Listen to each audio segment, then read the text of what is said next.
কুষ্টিয়া থেকে ঢাকা যাচ্ছিলাম, তো ফরিদপুরে বৃষ্টিতে দাঁড়িয়েছিলাম।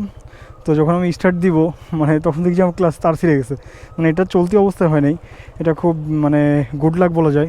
তো তারপরে হচ্ছে পাশেই আরও গুড লাক হচ্ছে, পাশে হচ্ছে একটা মেকারের দোকান ছিল। তো ওখান থেকে জাস্ট ওয়্যারটা 100 টাকা দিয়ে কিনে লাগালাম। এখন হচ্ছে ক্লাস দেখে অনেক স্মুথ হয়ে গেছে। মানে জিক্সারের ক্লাস তো এমনিই প্যারা। তো আপনার হচ্ছে আমরা তো একটু গাফলতি করি, তো এটা আমারও একটু গাফলতি ছিল। চলছে বাইক প্রায় হচ্ছে কত 37,500 কিলো।